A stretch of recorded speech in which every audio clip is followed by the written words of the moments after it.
Tablero eléctrico. Para el diseño y montaje de este panel eléctrico, se ha considerado la normativa técnica, el Código Nacional de Electricidad, que se aplica en México, Estados Unidos, entre otros países. Te recomiendo visitar el canal donde encontrarás diferentes tableros eléctricos con normas técnicas de los diferentes países y así ver las diferencias que hay en el montaje entre uno u otro tablero. Aquí se muestra la caja que aloja el medidor o contador, y la caja donde se va a montar el centro de carga que va a distribuir la energía eléctrica a toda la vivienda. Centrémonos en la caja del medidor. Si retiramos este elemento, tendríamos la base del medidor donde se van a conectar los cables eléctricos.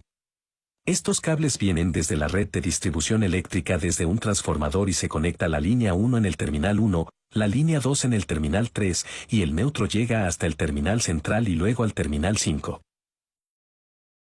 Ahora, desde los terminales 2 y 4 se conectan los cables correspondientes y se llevan hasta la caja donde irá el centro de carga.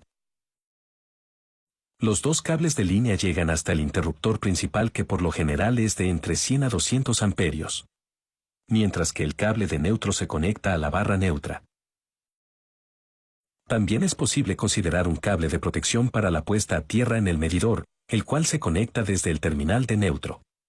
De esta forma aterrizamos el neutro a tierra.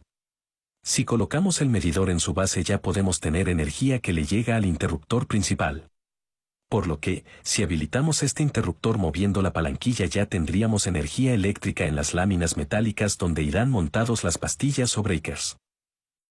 Si hasta este punto hacemos una medición para ver qué voltaje, tendríamos lo siguiente. Si medimos el voltaje entre una de las líneas vivas con respecto al neutro, tendríamos un voltaje de 120 voltios. En cambio, si medimos entre las dos líneas vivas tendríamos un voltaje nada más y nada menos que de 240 voltios. Y eso es así por el tipo de configuración de las bobinas del transformador, el cual se podría explicar en un tema aparte. También es posible que entre línea y neutro haya un voltaje de 110 voltios y entre línea y línea haya 220 voltios. Esto va a depender del lugar donde usted vive. Para seguir con el montaje del panel eléctrico, debemos deshabilitar el interruptor principal y retirar el medidor. De esta forma, ya no tendríamos energía eléctrica que le llega al panel y así realizar el montaje y cableado de los demás interruptores de distribución. Aquí podemos apreciar de forma más detallada cómo es que se montan los elementos en el tablero. Las láminas metálicas que proporcionan las líneas vivas tienen un ángulo que permite conectar con cada breaker. Estos elementos que conforman el centro de carga o panel eléctrico lo voy a detallar a continuación. Un centro de carga o panel eléctrico puede estar constituido por interruptores termomagnéticos con protección estándar ante una sobrecarga o cortocircuito. Para este caso, se muestra un interruptor o circuito breakers monopolar, donde, por lo general en la parte frontal trae impreso algunos datos técnicos como, la corriente nominal, que para este caso es de 15 amperios. Corriente máxima en cortocircuito, y voltaje. Este dispositivo, en la parte inferior delantera trae un par de láminas metálicas que, al hacer contacto con la lámina del panel eléctrico, permite circular la corriente tal como se muestra. Primeramente, voy a considerar los breakers para el circuito de luces ya sea para sala, cocina, recámara y baños. También otro breaker para iluminación exterior. El cableado representado de manera general sería de la siguiente forma. Desde la salida del breaker, conectamos y llevamos el cable vivo línea 1 hasta el interruptor, y luego hasta el borne que indica la parte central en el socket o portalámparas. Ahora, desde la barra neutra, llevamos un cable hasta el borne que indica la parte rosca en el socket. También se debe considerar un cable de tierra, el cual va hasta el interruptor y también va conectado en la parte metálica de la caja donde se encuentra el foco o luminaria. De la misma forma sería si se considera un segundo breaker para luces para un segundo piso o para iluminación exterior. Con la diferencia en que ahora se usa la línea activa 2, y la corriente circularía como se indica, claro que para este caso estoy suponiendo la corriente en una sola dirección, pero esto es para comprender mejor cómo es que fluye la energía eléctrica. Ojo que, los cables en el panel se deben llevar por los costados, solo para la explicación no he dispuesto de esa forma, ya que más adelante se va a mostrar el orden más adecuado que debe llevar. También, se va a considerar un circuito para los contactos o tomacorrientes del baño.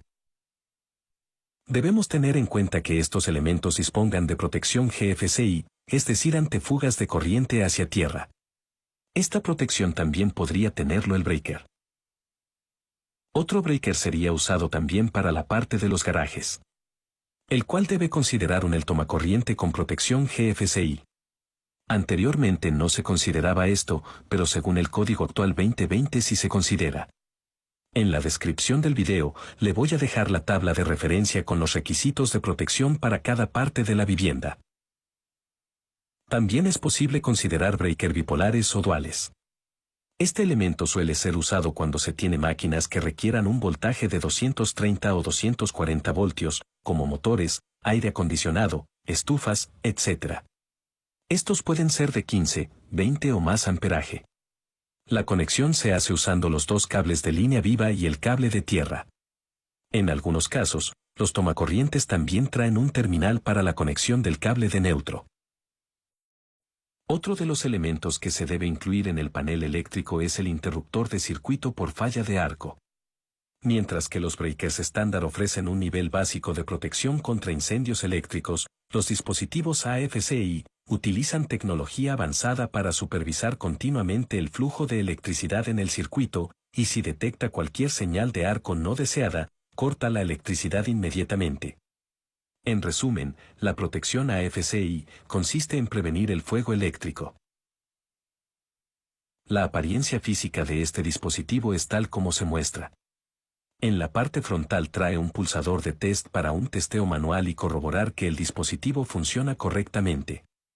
A este dispositivo, sí es necesario conectarle el neutro a través del cable color blanco. También, tiene dos terminales o bornes de salida, donde indica para qué lado debe ir el cable de salida neutro y el cable de salida de línea viva. En breve se verá la explicación de la conexión en el panel eléctrico. Según el Código Nacional Actual de Electricidad, nos indica que estos dispositivos deben ser usados como protecciones en cocinas, sala de lavandería, habitaciones familiares, terrazas, salones, etc. En la descripción del video dejaré la tabla completa. Para el cableado, es necesario conectar el cable de neutro al cable blanco que trae conectado a este dispositivo. Luego a su salida tendremos dos cables, el cable de vivo y el de neutro, los cuales van a los tomacorrientes respectivos incluyendo el cable de tierra.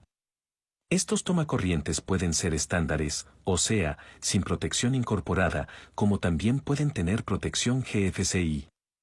El uso de uno o el otro va a depender a qué sección de la casa va a ser usado, para ello debe consultar el código de electricidad vigente. Otro elemento importante también es el interruptor de circuito por falla a tierra. Este dispositivo está diseñado para mantener a las personas a salvo de descargas eléctricas mortales. Cuando una corriente eléctrica que se desvía a tierra supera un determinado valor, el interruptor GFCI interrumpe la electricidad inmediatamente. Estos elementos pueden ser de 15, 20 o más amperios de corriente nominal, y de una sensibilidad de 10 miliamperios o menos. Según el Código Nacional Actual de Electricidad, nos indica que estos dispositivos deben ser usados como protecciones en cocinas, garajes, salas de lavandería, cuartos de baño, aire acondicionado, entre otros. El cableado eléctrico es muy similar a los dispositivos AFCI. También es posible encontrar las dos protecciones en un solo dispositivo, los cuales se suelen usar para el circuito de la cocina, salas de lavandería u otras áreas que requieran esta doble protección. Veamos la parte del cableado rápidamente. Para ello, voy a omitir por un momento los cables que le llegan al interruptor principal o de servicio. También se debe retirar el medidor por seguridad hasta terminar de hacer el cableado en el centro de carga. Desde cada breaker se lleva el cable de fase y desde las barras neutras se coge el cable de neutro y ambos, junto al cable de tierra se lleva hasta su respectiva tubería que está distribuida en la vivienda. Se recomienda usar el color en los cables según como indica la norma para que no haya futuras confusiones. Para el cableado de un breaker doble, se puede usar las dos fases y obtener 240 voltios, como también se podría incluir el cable de neutro. Para los interruptores AFCI y GFCI, es necesario usar el cable de neutro, y en su salida de estos dispositivos ya tenemos ambos cables de línea y neutro que van a las tuberías.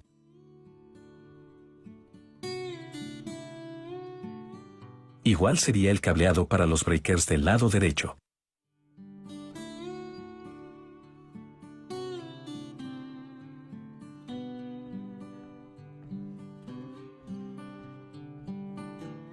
Finalmente, se debe conectar el cable de tierra, para llevar a la puesta de tierra.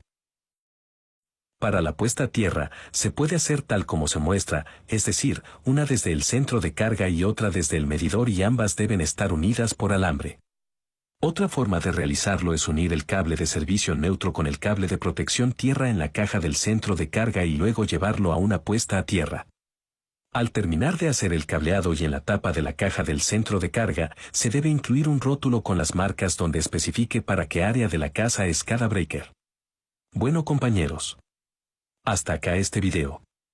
Espero les sirva esta magnífica información.